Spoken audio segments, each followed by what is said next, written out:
एक गरीब बाप ने अपनी पढ़ी लिखी लड़की की शादी बिना उसे बताए एक पागल लड़के से कर दी। जब लड़की ससुराल पहुंची तो उसे अपने पति के बारे में पता चला। उस पागल लड़के ने उस लड़की के साथ किया कुछ ऐसा कि सबके पैरों तले जमीन निकल गई।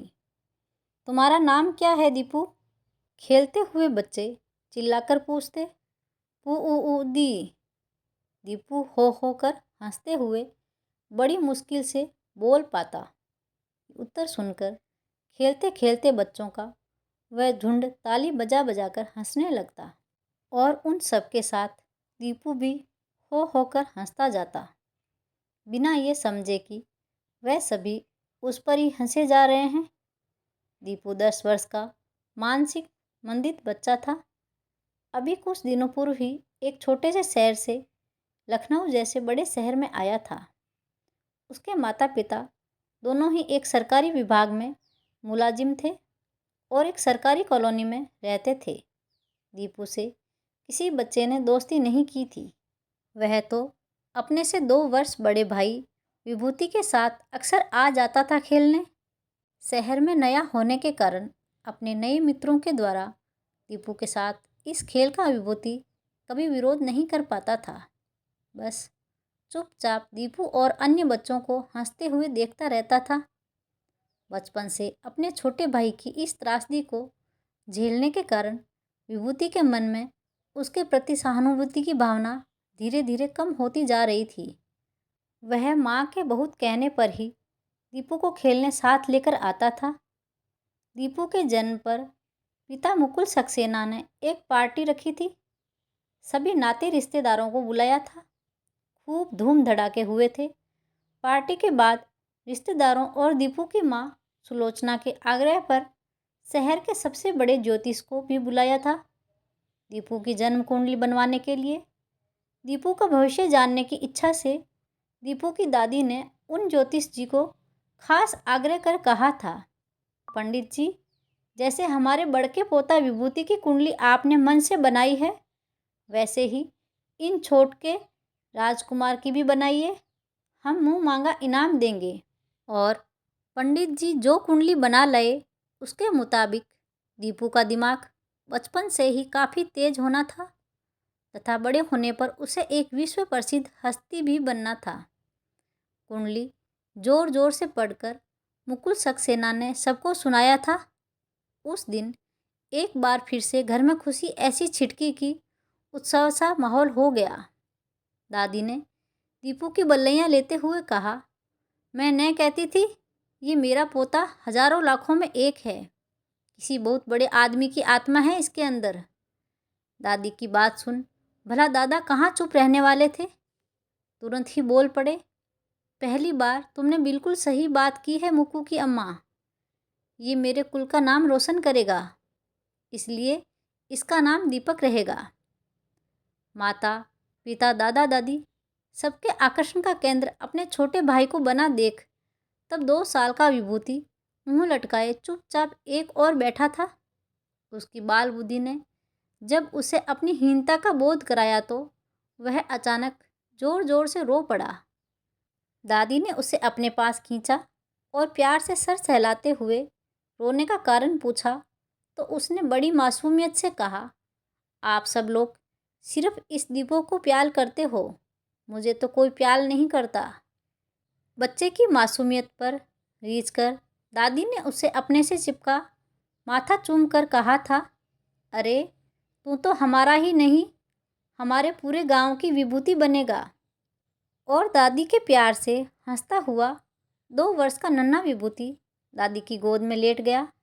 लेकिन जैसे जैसे दीपू बड़ा होता गया, सुलोचना और मुकुल के हृदय में चिंता घर करने लगी।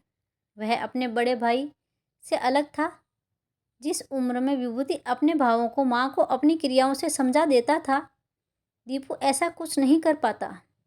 1 साल का होते होते चाइल्ड स्पेशलिस्ट ने भी ये बता दिया कि दीपू का मानसिक विकास एक सामान्य बच्चे की तरह नहीं हो रहा। माँ के गर्भ में ही किसी कारण उसका मस्तिष्क सामान्य रूप से विकसित नहीं हो पाया था। ये सुनकर सुलोचना की आंखों से आंसुओं का सैलाब बह निकला था। मुकुल चाह कर भी कोई दिलासा नहीं दे पा रहा था।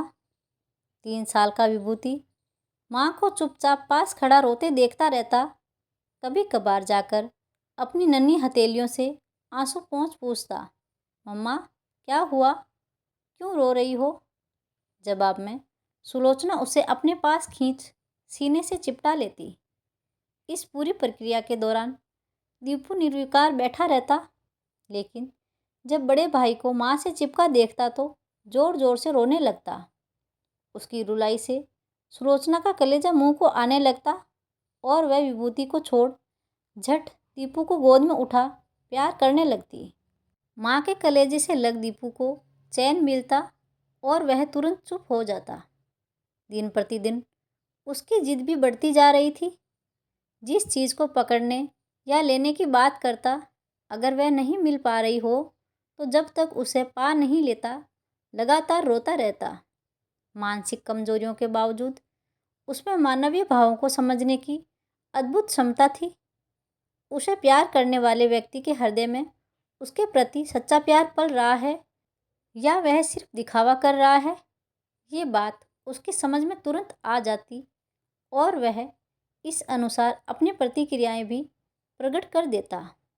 दीपू की दादी को जब दीपू के बारे में डॉक्टर की बातों का पता चला तो दादी ने पूरे घर में ये कहते हुए हंगामा खड़ा कर दिया कि ज्योतिष की कही बात कभी झूठी नहीं हो सकती।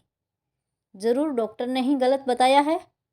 अतः दीपू को किसी बड़े अस्पताल में ले जाकर बड़े डॉक्टर से दिखाना होगा। दादी की लगातार जिद से मुकुल और सुलोचना को भी लगने लगा कि हो न हो इस डॉक्टर से कोई गलती हो गई है। सो उन्होंने उसे एम्स नई दिल्ली में ले जाकर चेकअप कराने का फैसला लिया। इस बार दादी ने भी साथ चलने की जिद की। एम्स के बाल रोग विभाग में डॉक्टर ने एक के बाद एक सवाल करने शुरू किए। आपका बेटा कितने महीने का है? सुलोचना की जगह दादी ने उत्तर दिया, 1 वर्ष का हुआ है, पिछले महीने। इस पर डॉक्टर ने एक चार्ट निकालते हुए कहा कि मैं क्रमवार जो पूछता जाऊं उसका अच्छे से सोचकर ठीक ठीक जवाब बच्चे की माँ दे।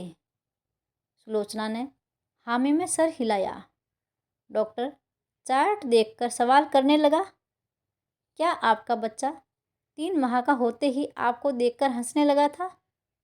नहीं, ये तो अभी भी कभी कभी ही ऐसी प्रक्रिया दे पाता है। इसका सिर कब स्थिर हुआ? जी 6 माह के बाद। सुनते ही दादी ने तीखे लहजे में प्रतिवाद किया।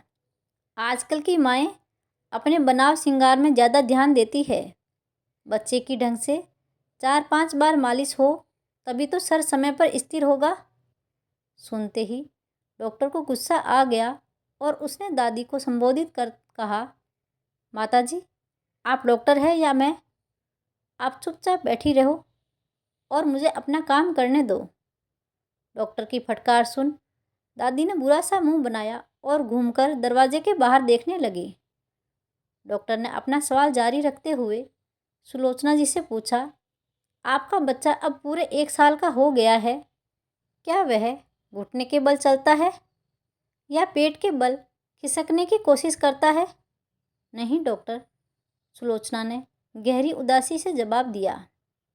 सुनकर पास खड़े जूनियर डॉक्टर ने धीमे स्वर में कहा, इस उम्र में दूसरे बच्चे चलने लगते हैं और आपका बच्चा अभी रोलिंग भी नहीं कर पा रहा है।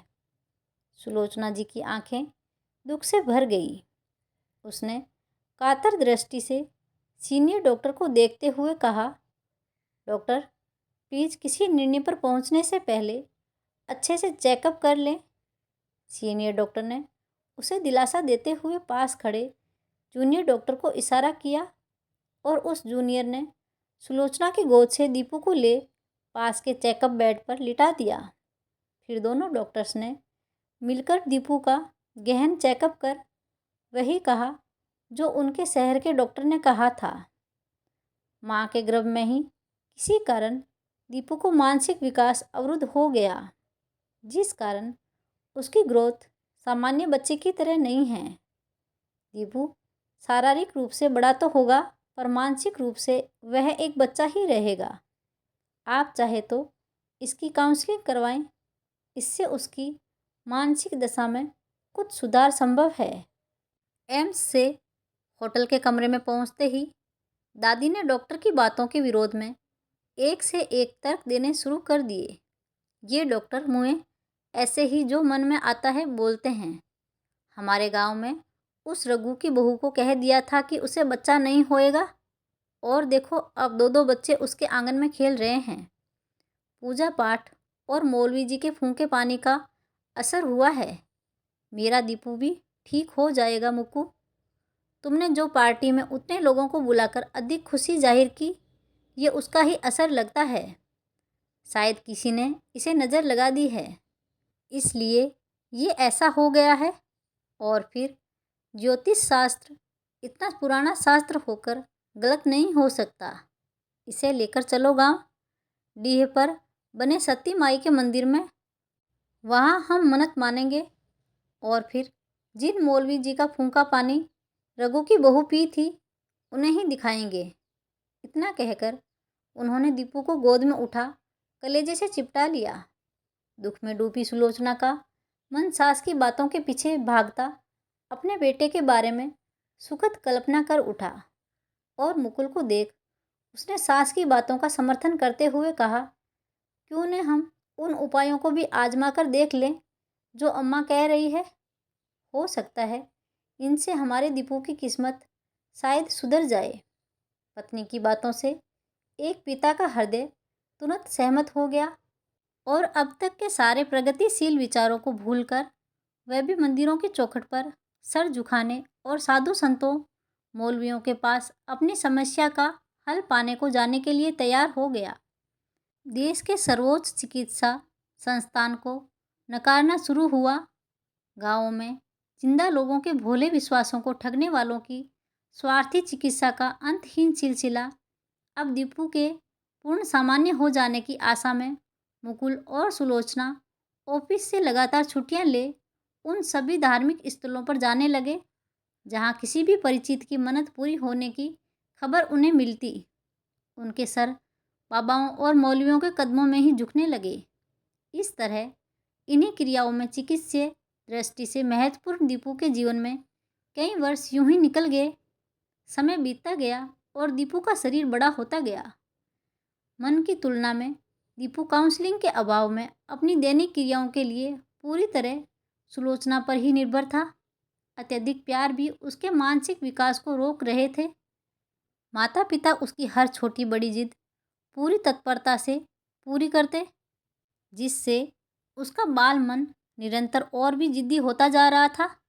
उसे अपना नाम ठीक ठीक बोलना कई बार सुलोचना ने सिखाने की कोशिश की, पर उसकी बातों को सुनकर वह हो करके हंसकर टाल देता।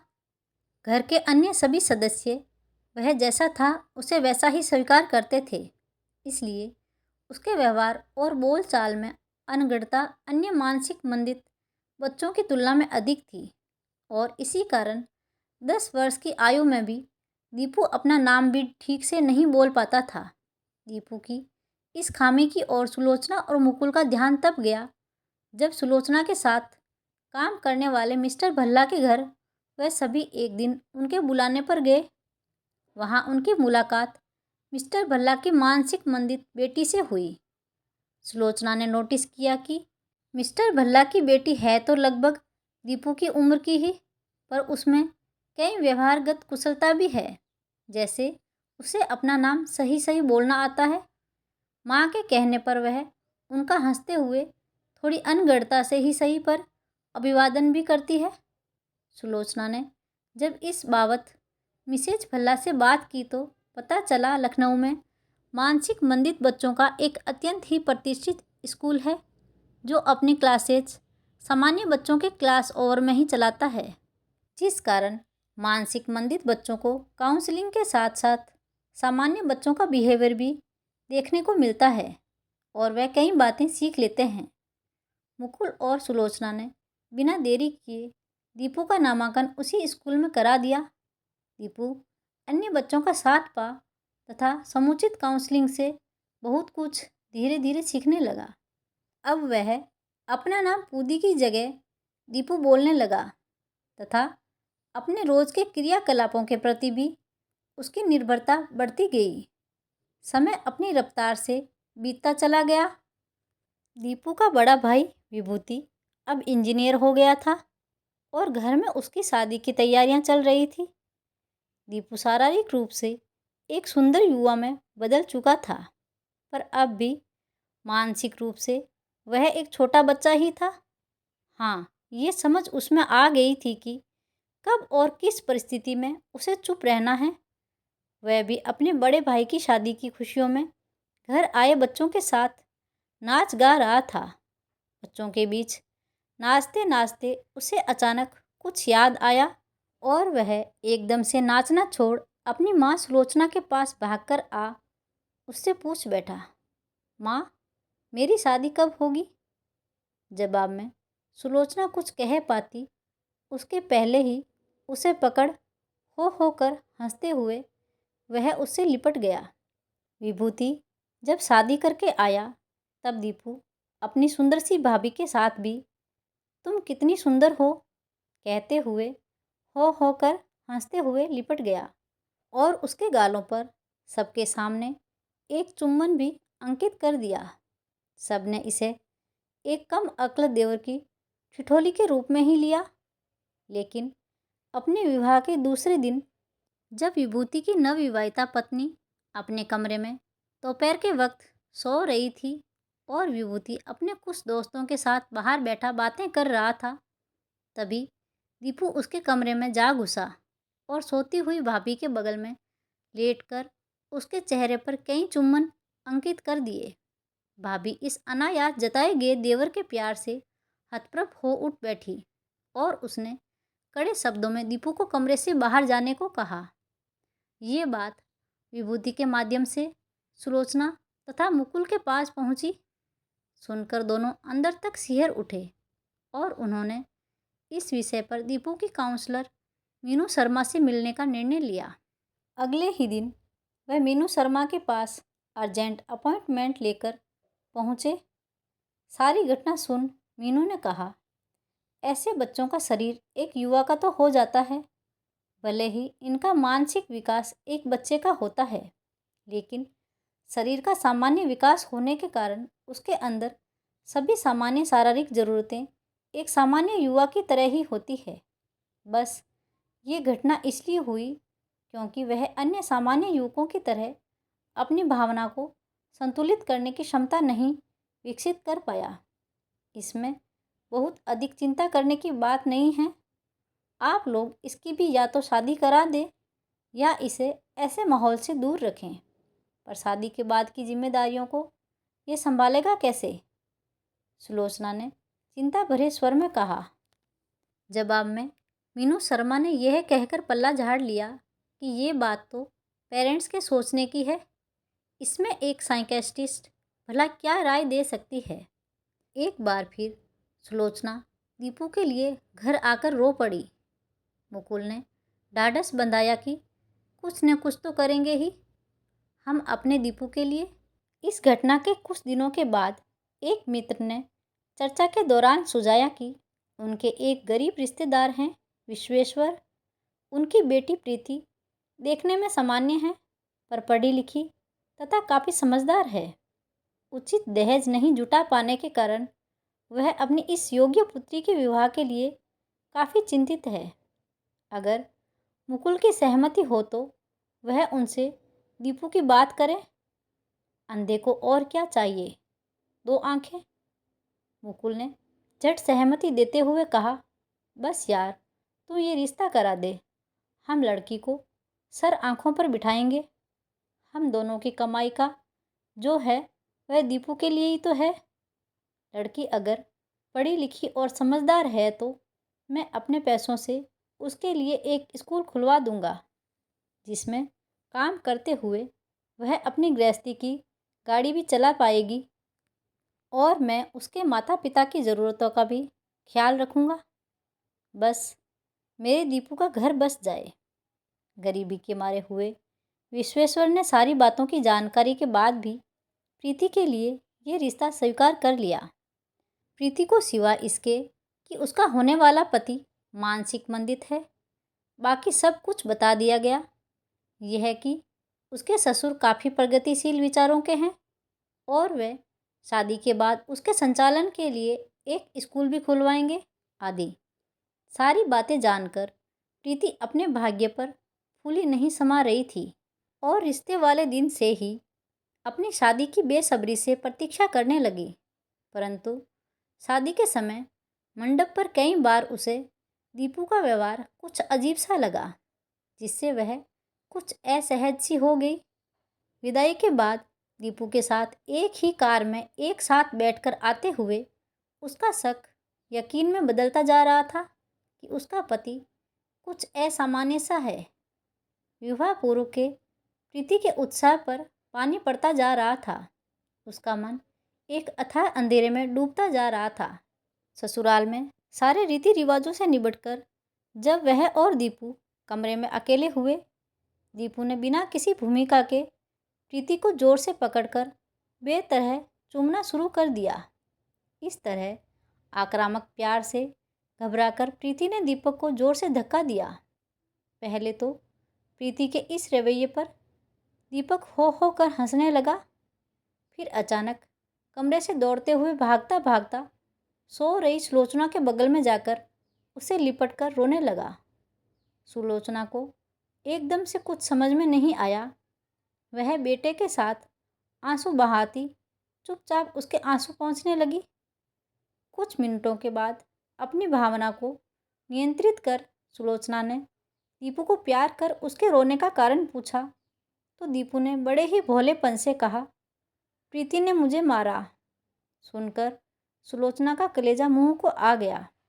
वह दीपू को लिए प्रीति के पास कमरे में पहुंची तो देखा प्रीति तकिए पे सर गड़ाए लगातार रोए जा रही थी।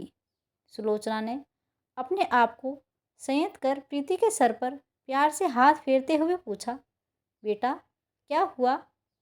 सुनते ही प्रीति के आंसुओं से क्रोध की चिंगारियां फूट पड़ी और उसने सिर पर से सुलोचना का हाथ झटकते हुए कहा, आप लोगों ने हमसे ये क्यों छुपाया कि आपका बेटा एक सामान्य इंसान नहीं, पागल है? सुलोचना ने स्वर में यथासंभव मिठास भरकर कहा, बेटा दीपू एक पागल नहीं, मानसिक मंदित लड़का है और ये बात हमने तुम्हारे पिताजी को बता दी थी। चाहो तो उनसे फ़ोन पर बात कर सच्चाई पता कर लो। सुलोचना के स्वर की दृढ़ता ने प्रीति को उनकी बातों की सच्चाई का आभास करा दिया। वह बिना कुछ बोले चुपचाप बैठी रही। तब सुलोचना ने उसके सर पर प्यार से हाथ फेरते हुए फिर कहा, बेटा 2-4 रोज और रह लो। जब सारे रिश्तेदार चले जाएं, उसके बाद अगर तुम्हारा जी यहाँ नहीं लगे तो अपने मायके जाकर रह लेना और जब इच्छा हो यहाँ आना। हम तुम्हारे ऊपर कोई दबाव नहीं डालेंगे। हाँ, तुम मेरे दीपू की ब्याहता हो तो हम तुम्हारे जीवन यापन का सारा खर्च उठाएंगे, चाहे तुम अपने मायके में रहो या यहाँ रहो। 4-5 दिन प्रीति ने किसी तरह काटे। इस बीच उसकी दीपू से कोई बात नहीं हुई। सुलोचना दीपू पर कड़ी निगाह रखती कि वह प्रीति के कमरे में कहीं अकेला नहीं जाए। अंदर से टूटी हुई सुलोचना के लिए सबके सामने अपने आप को सहज रखना काफ़ी कठिन हो रहा था। बहू प्रीति के प्रति उसके मन में कहीं कोई आक्रोश नहीं था और न ही उसके व्यवहार में कोई शिकायत। वह प्रीति के परिस्थिति में स्वयं को रखकर कई बार मन ही मन देख चुकी थी और इस कारण प्रीति का व्यवहार उसे सामान्य ही लगता। दीपू प्रीति के रूखे व्यवहार और माँ की अपने ऊपर कड़ी निगरानी के कारण अक्सर बुझा बुझा रहता। उसके बाल मन को गहरी ठेस लगी थी। उसका मन प्रीति के प्रति बाल क्रोध के भावों से भरता जा रहा था। जब तब वह सुलोचना के सामने अपने भाव प्रकट करता, माँ वह प्रीति बहुत खराब लड़की है, मुझसे बात भी नहीं करती, हमेशा मुंह सुजाए घूमती रहती है। उसे घर से निकाल दो। दीपू की बातें सुनकर सुलोचना वेदना भरी हंसी से दीपू का सर सहलाकर कहती, ऐसी बातें नहीं करते बेटा, वह तुम्हारी पत्नी है, भगवान जी नाराज हो जाएंगे। लेकिन वह मुझसे बात क्यों नहीं करती? दीपू गुस्से से चीखते हुए कहता, बात करेगी बेटा, उसे थोड़ा समय दो। कितना समय? दीपू के स्वर में हर्ष मिश्रित उत्कंठा होती। मैं उससे पूछकर बताऊंगी, सुलोचना स्वर में भरसक प्यार भर दीपू को बहलाती। लेकिन इन 4 दिनों में सुलोचना चाहकर भी प्रीति से खुलकर बात नहीं कर पाई। जब घर से विवाह में आए सभी रिश्तेदार चले गए, तब प्रीति ने सास से आकर अपने घर जाने की बात कही। कुछ देर सोचने के बाद सुलोचना ने पति मुकुल से सलाह लेकर बताने को कहा। मुकुल सभी परिस्थितियों से वाकिफ था, अतः सुलोचना की बात सुनकर उसने कहा, मुझे इस समस्या का समाधान इसी में लग रहा है कि प्रीति अपने माता पिता से मिलकर खुलकर दीपू और हमारे बारे में बात करे। अतः हमें बिना किसी हील हुज्जत के प्रीति को उसके मायके जाने देना चाहिए। 4-5 दिनों बाद जब सारे रिश्तेदार चले गए और घर में सिर्फ सुलोचना, मुकुल, दीपू तथा प्रीति रह गए, तो मुकुल ने प्रीति के पिता विश्वेश्वर को फोन कर बुला सारी परिस्थितियों से अवगत करा दिया तथा कहा कि वह प्रीति को अपने घर ले जाकर कुछ महीने रख उसे अपने फैसले के बारे में समझाएं, और जब प्रीति अपने मन से यहाँ आने के लिए तैयार हो जाए तब वह उसे पहुँचा जाए। वह और सुलोचना खुले हृदय से अपनी बहू का स्वागत करेंगे। विश्वेश्वर मुकुल और सुलोचना की सदा सहायता के सामने नतमस्तक हो गए और उनके कहे अनुसार प्रीति को लेकर अपने घर आ गए। ससुराल से आई प्रीति से मिलने उसकी कई सहेलियां आती और चुहल कर उससे पति के बारे में पूछती, तो प्रीति या तो बात बदल कर अपने सास ससुर के बारे में बताने लगती या फिर शादी में आए किसी रिश्तेदार के बारे में। सभी इसमें उसके शालीन व्यक्तित्व की झलक पाते और प्रीति की प्रशंसा करते नहीं अगाते। एक दिन प्रीति का मूड अच्छा देख विश्वेश्वर ने उसे बुला अपने फैसले की मजबूरी बताई। इस पर प्रीति धीमे स्वर में, बाबूजी, पहले ही सब कुछ बता देते मुझे तो अच्छा रहता, कह वहाँ से उठकर चली गई। प्रीति का एक छोटा भाई भी था, मनोज, जो अभी अभी कॉलेज में गया था। परिवार की गरीबी के कारणों से उपजी विसंगतियों को वह भी अपने स्तर पर झेल रहा था। अक्सर कॉलेज से मुंह लटकाए वह घर आता। एक दिन घर पर प्रीति के अलावा कोई नहीं था। माँ बाबूजी किसी रिश्तेदार के यहाँ शादी में सम्मिलित होने गए थे। मनोज ने आते ही किताबें जोर से पटक प्रीति से कहा, दीदी, मैं इस गरीबी से तंग आ चुका हूँ। बाबूजी के पास कभी पैसे होते ही नहीं हैं, न तो ढंग के कपड़े हैं और न ही कुछ। रोज़ एक ही कपड़ों में कॉलेज जाना अच्छा नहीं लगता। लेकिन बाबूजी ने तुम्हारा एडमिशन शहर के बड़े कॉलेज में तो करवाया है। ये अलग बात है कि रोज़ाना तुम्हें वहाँ तक जाने में 1.5-2 घंटे लग जाते हैं। लेकिन मनोज, तुम शिक्षा तो अच्छी पा रहे हो ना? प्रीति ने भाई पर प्यार भरी दृष्टि डालते हुए कहा। बहन की बात सुन मनोज चुपचाप सर झुकाए घर से बाहर निकल गया। प्रीति मनोज को बाहर जाता देख चुपचाप उठी और मनोज की किताबें उठा उसे किताबों के लिए बनी अलमारी में रखने लगी। तभी उसकी नज़र किताबों के बीच से झांकती मनोज की एक फटी सी डायरी नज़र आई। उत्सुकतावश वह डायरी निकाल पढ़ने लगी। 2-3 पृष्ठों पर 2-4 पंक्तियों की कविताएं लिखी थी। फिर कुछ पन्ने खाली थे। उन्हें निउद्देश्य पलटने के बाद प्रीति की निगाह उन पन्नों पर गई जो अत्यंत ही तल्लीनता से लिखे गए थे। प्रीति ने पढ़ना शुरू किया। मैं जाने क्यों पैदा हुआ, मुझे मेरा होना सदा ही परेशान करता है। मैं एक गरीब माँ बाप का लड़का हूँ। न तो मेरे पास अच्छे कपड़े हैं और न ही दोस्तों के ऊपर खर्च कर देने के लिए पैसे। मेरे अंदर इतनी योग्यता भी नहीं कि मैं कॉलेज के स्पोर्ट्स का चैंपियन बनूं, और न ही मैं पढ़ने में इतना तेज हूँ कि पूरी क्लास का ध्यान मेरी ओर आकर्षित हो। कद काठी, औसत, शकल सूरत भी सामान्य, ऐसे में नव्या क्यों मेरी ओर आकर्षित होगी भला? एक औसत लड़के को देख भर ले यही काफ़ी नहीं। उस दिन अपने मित्रों से घिरी नव्या को मैंने जाकर सिर्फ हेलो ही तो कहा था, और उसने कितनी हिकारत से मुझे देख हेलो के एक शब्द को चबाते हुए मुझे वापस किया। इसे मैं कैसे भूल सकता हूँ। उसके बाद मेरे वहाँ से चुपचाप निकल जाने के बाद वह बहुत देर तक अपने मित्रों के साथ हंसती रही थी। उसके बार बार इग्नोर करने के बाद भी जाने क्यों मैं उससे ही प्यार करता हूँ। हर समय उसका ही ख्याल दिल में रहता है कि कैसे मैं उसका दिल जीत सकूं। दीदी जाने क्यों वापस आ गई है अपने ससुराल से। मुझे तो जीजू अपनी तरह ही लाचार से दिखते हैं। शायद वह भी दीदी का दिल ही जीतना चाह रहे हो।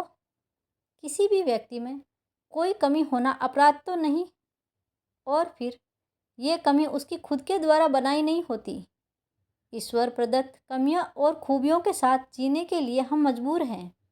कई बार सोचता हूँ, क्या कमियों से भरा व्यक्ति सामान्य जिंदगी जीने का हक नहीं रखता?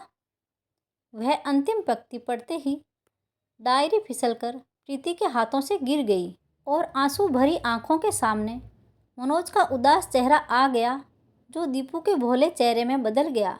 मनोज और दीपू के चेहरे एक दूसरे में गड़बड़ होते गए, और प्रीति अपना सर पकड़ वहीं जमीन पर बैठ घुटनों में अपना सर छुपा फूट फूट कर रो पड़ी। अगले दिन जब विश्वेश्वर वापस आए तो प्रीति के हाव भाव उन्हें कुछ बदले हुए लगे। विश्वेश्वर ने गौर किया कि प्रीति के चेहरे का रंग उड़ा हुआ है, और उसकी आंखें कभी उनके तो कभी माँ के चेहरे पर पड़ते ही भर जा रही है। विश्वेश्वर ने पत्नी को प्रीति के मन की था लेने को कहा।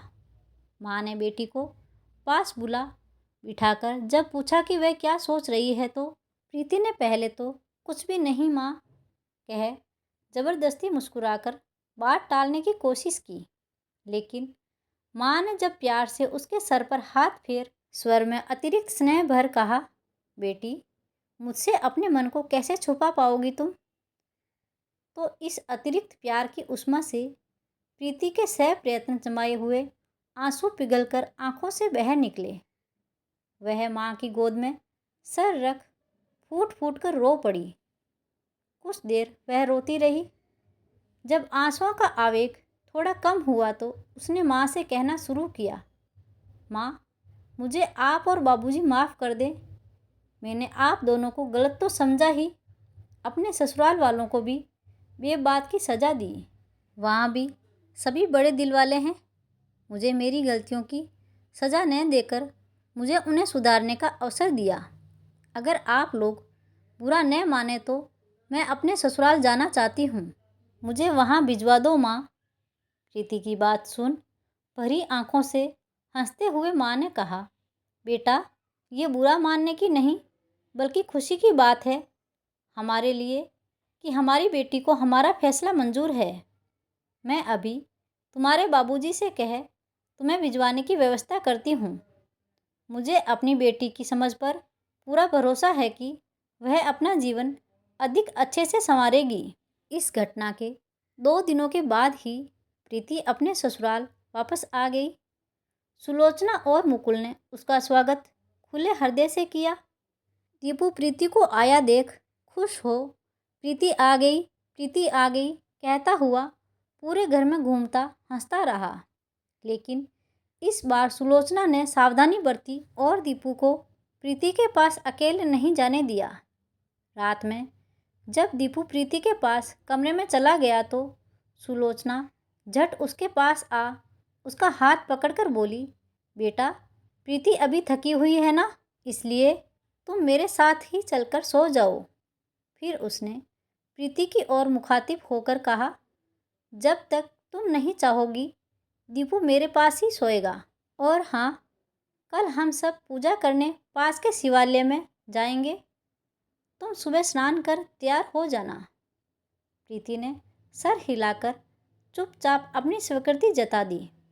अगले दिन दीपू उत्साह से तैयार हो माँ और पत्नी के साथ शिवाला चला गया।